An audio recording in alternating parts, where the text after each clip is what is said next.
অনেক রকমভাবেই তো আপনারা দই কাতলা বানিয়ে খেয়েছেন। আমি আজকে খুব কম সময় ঘরোয়া কয়েকটা মশলা পরিমাণে খুব কম দিয়েই আপনাদেরকে অনুষ্ঠান বাড়ির মতন দই কাতলা বানিয়ে দেখাবো। আর হ্যাঁ, তার সাথে একটা সিক্রেট মশলাও দেব, সেটা দিলে দই কাতলার স্বাদ দ্বিগুণ বেড়ে যায়। আশা করি আপনাদের ভালো লাগবে। ভালো লাগলে বাড়িতে একবার হলেও বানিয়ে খাবেন আর আমাকে জানাবেন কমেন্ট করে কেমন লাগলো আপনাদের। তাহলে দেরি না করে দই কাতলা বানানো শুরু করা যাক। আপনাদের সবাইকে পুরো ভিডিওটা দেখার জন্য অনুরোধ রইল। নমস্কার বন্ধুরা, আমি কেয়া কিচেন ইজ ইয়োর চ্যানেলে আপনাদেরকে আবারও একবার স্বাগত জানাই।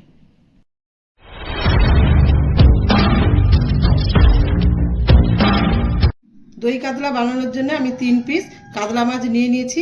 এগুলোকে 10 মিনিট আগে নুন, হলুদ আর একটু রিফাইন তেল মেখে রেখেছিলাম। এবার আমি এগুলোকে ভেজে নেব।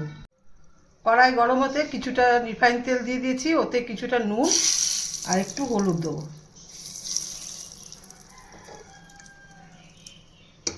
দিয়ে মাছগুলো ভেজে নেবো। মাছগুলো বেশি ভাজবো না, হালকা করে ভেজে নেবো।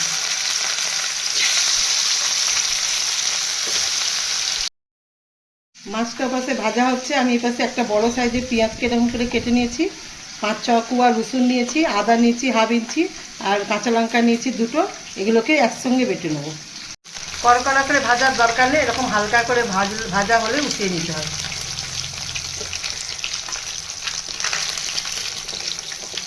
ফোড়ন দেওয়ার জন্য আমি একটুখানি জিরা, একটা এলাচ, একটু লবঙ্গ, দালচিনি আর একটা তেজপাতা নিয়েছি। এগুলো আমি তেলের উপরে দিয়ে দেবো।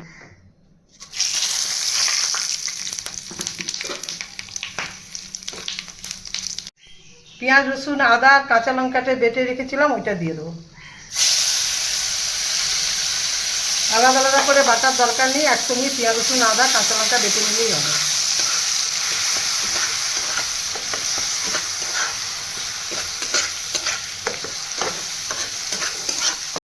এগুলো ভালো করে ভাজা ভাজা হবে, ততক্ষণ আমি একটা মশলা বানিয়ে নেব।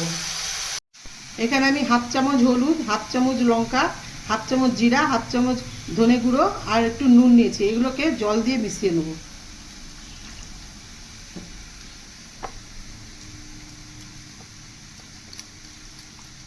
আমি এখানে 3টে মাছের হিসাবে নিয়েছি মশলা। আপনাদের মাছ যদি বেশি থাকে তাহলে একটু বেশি বেশি মশলা নিয়ে নেবেন। যাতে তলা না লেগে যায় তার জন্য আমি একটু জল দিয়ে দিয়ে এটাকে কষবো, যাতে পেঁয়াজ, আদা, রসুনের কাঁচা গন্ধটা চলে যায় এবং তেলটা ছেড়ে যায়।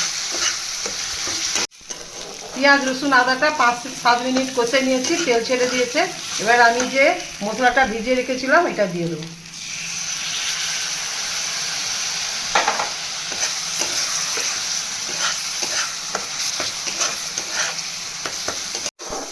গ্যাস কমিয়ে এটাকে কষতে থাকবো। এ পাশে আমি একটা মশলা বানিয়ে নেব। 5-6টা কাজু বাদাম আর নিয়েছি পোস্ত হাফ চামচ। এর সাথে যে একটা সিক্রেট মশলা বানাবো বলেছিলাম সেটা হচ্ছে মৌরি। এগুলোকে আমি 10 মিনিট ধরে জলে ভিজিয়ে রেখেছিলাম, এগুলো একসাথে বেটে নেব। এই মশলাটা শিলে বাটার চেষ্টা করবেন, শিলে বাটলে খুব সুন্দর মিহিক হয়ে যায়। আর এর সঙ্গে মৌরি অবশ্যই দেবেন, দই কাতলাতে মৌরি দিলে তার স্বাদ দ্বিগুণ বেড়ে যায়। এপাশে কড়াইয়ে যে মশলাটা তেল ছেড়ে দিয়েছে, এবার আমি কাজু বাদাম আর পোস্ত আর মৌরি বাটাটা দিয়ে দেবো।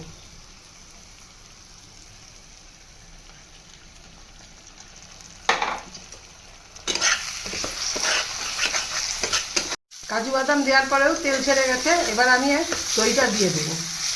দই দেওয়ার আগে দইয়ের সাথে একটু চিনি মিশিয়ে নেব টেস্টটাকে ব্যালেন্স করার জন্য।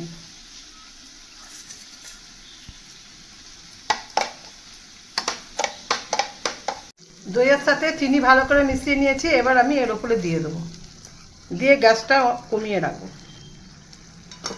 কমিয়ে ভাজতে থাকবো।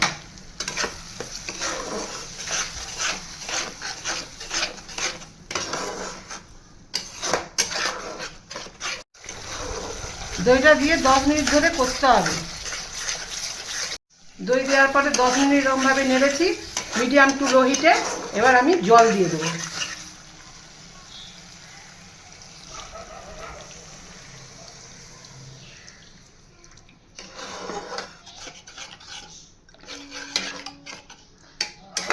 এই ঝোলটা ফুটে উঠলে মাছটা দিয়ে দেবো।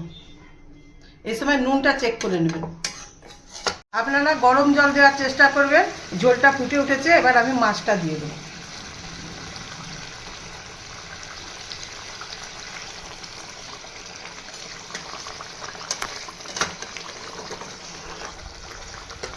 এবার আমি গ্যাসটাকে একটু কমিয়ে ঢাকা দিয়ে দেবো।